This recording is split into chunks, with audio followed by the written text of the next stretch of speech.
I kicked off the concept of finding the best class in TF2 with Heavy, everyone's favorite, large, useless, heap-based, power-creeped, easily headshotable, and all-around Chad Omega class that deserves praise, because that's a good starting point as far as I'm concerned. And a good continuing point is to move to a completely different concept, the class with no ass, the only guy with a tie, the ordinarily useless character, the Spy. Class sucks balls. Sorry, I jumped to the end of my script there, my mistake. Let me scroll back and read the beginning of my script instead. So, the Spy sucks ass. Okay, so forewarning, I have lower opinions of Spy than most of the other classes, but that's strictly from a gameplay and Spy main perspective. I have nothing but praise for the design of Spy in terms of lore and whatever the fuck, he's good. For the gameplay, I can refer to some buzzwords to describe why the guy named Spy makes me want to die inside. That's inside, but forced to rhyme. Me witty, me right shitty. Here's the thing, I have decided to pit the 9 classes against each other in terms of casual, competitive, and MDM viability, since they're the primary game modes we all enjoy and, shit. If we wanted to argue the extreme facets of the game, we'd be here for a few days, and my poor, aching, editing brain and hands do not wish to do that. When we talk Spy, there's an apparent truth to the class, and that is that it's bullshit. You have the only guaranteed instant one-shotting mechanic in the game, all the while being probably the worst class in numerous ways, so what the fuck is that? Is he the best because he can absolutely accomplish anything despite being totally outclassed in firepower, or is he the worst because he's totally outclassed in firepower? He has the pick the medic, win the game for your team appeal, but he's easy to catch out, but if you even catch him out, there's a term everyone knows called face stabbing or trick stabbing, but that's pretty much face stabbing with a jump or two mixed in. Fucking Spy mains. So it's complicated, of course, but you've got Seer here to assist in the decision-making process, and by the end of this video, we shall determine if the Spy is the best class in Team Fortress 2. Okay, so Spy is, for anyone who doesn't know, labeled as a support class in the game, which is apt. His primary focus is getting annoyances out of the way for your team.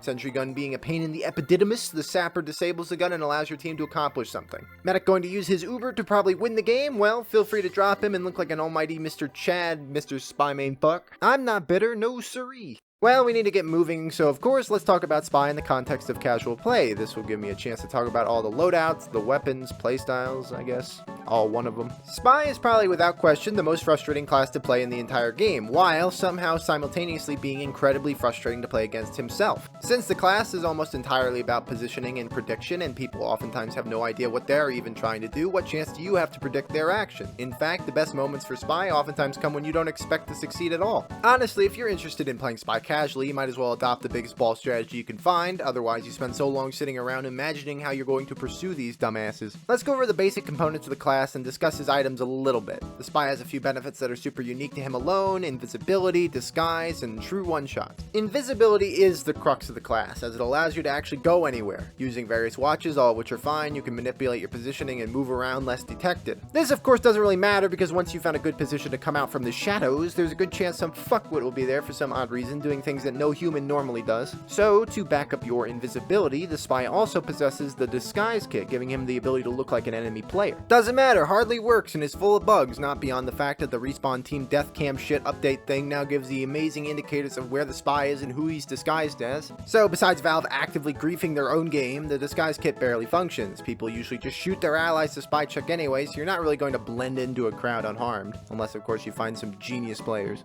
Finally, the intention and the point of all the deception is to actually kill people in one hit, and while Valve has made some dumbass changes to both the game and the engine the game runs on, and the people who work on the game, and the building that the game is developed in, they work in your favor sometimes. The knife will either poke for 40 damage or backstab for 600% of the target's current HP. This is how the Spy works. He doesn't want to brawl. He can brawl, to some decent effect, but not when there's like 9 people. Or hey, just get in front of them getting backstabs anyway, because the game is well made, whatever you want. And yeah, the Spy has numerous knives. They all, primarily have the same idea. I could run down the ramifications of how the Conniver's kunai is a better option because it allows you to achieve things you couldn't ordinarily pull off, but I'd rather ramification a pole into my ass than discuss optimal Spy playing on every map and location. In addition, I have nothing particularly unique to say about the Spy primary weapons, those being the revolvers, since they are all guns that have the same number of shots and essentially are for the same thing, and that being, oh shit, I've made another mistake, what can I get out of this one with? Fucking Spy. In casual itself, the biggest benefit to Spy is that people are remarkably dumb, allowing you to get away with almost anything.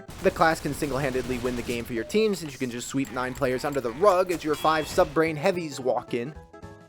Additionally, you find that since some people are sometimes ridiculously dumb, you might accomplish nothing. Random shit seems to happen all the time, which constantly puts a damper on you succeeding. Plus, if the enemy team has no engineers and 6 flog pyros, it's not advantageous to be spy anymore. Moving on to competitive spy discussion, the class has a strange interaction with all formats, again those being primarily 9v9 and 6v6. Since you need to represent a spy in 9v9, he's obviously always going to be a factor in teamfights. The primary purpose of the spy is to either A, do fucking anything, it doesn't matter what, or B, do fucking nothing so the enemy team imagines that you're getting ready to do something. The mind games are the best tool of the class. You have an inherent pressure about you because, again, you can kill anyone at any time. To combat this, however, the team usually takes another class that, spoilers, is probably not the best class in TF2 and has them just wander around searching for you the whole time. The best benefit in 9v9 is that if you die, it's hardly a problem. Like, who even cares? You spend so much of the game not doing anything, and it's for that reason that nobody is thinking, we have to let the spy do something before we take this engagement. So if you accomplish the feats of champions, killing 9 players by yourself, it's pretty much an unexpected bonus.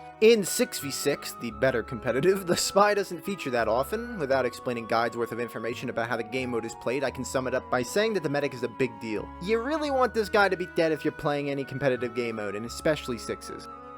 The medic ubercharge race is a main component of the game. To that end, having a spy go and kill the enemy medic effectively gives you an enormous advantage in teamfights, but you don't run a spy for this concept all that much, to be honest, since there's usually a better guy for the job. Still, the spy comes out when you're desperate, and it can work wonders. Usually people don't obsess over the concept that a spy is in play that much in 6s, so you can catch people out as if they were playing in casual. But these players also love to just spin the fuck around all the time, so good luck actually killing many competent players with spy. Plus, people just scream when they die in this game, so yeah, you're not getting away with anything that cleanly. This has been a big competitive dump from my ass, so let's move on to the final point of class warfare discussion with man versus machine. Yeah, spy is horrendous in this game mode. Again, without going into a whole compost heap of information about this game mode, it usually helps to have a ton of firepower. Heavy has a very powerful gun, spy has a 6-shot revolver that sucks balls against hordes of robots, and yeah, the spy has the knife, of course, but it hardly matters when there are now bots that realize what you're doing at all times. Oh, you're invisible. Well, cool. Well, funny fact this, but they literally can see when you're invisible, so, you know, get one stab and oops, what's this? There's a spy behind us. The sapper does stuff too, but it's really not good and quite pointless as well. Essentially, you're completely worthless even if you're relegated to collecting money for your team. Money spy. You just lumber around and probably die to something dumb because, you know, it's just sure to happen eventually. Well, once again, we're at the end, and I like to end this series of videos with a verdict, and since this is the second one I've done on Team Fortress 2, and I've used the word fucking numerous times, I don't think anyone expects that the spy is the best class in the game. Despite the one-shots, the get-out-of-jail-free cards, the ability to duel decently well, the potential to win the game single-handedly, one concept is constantly in the thoughts of people playing with and against spy, and that is, you know, class sucks balls.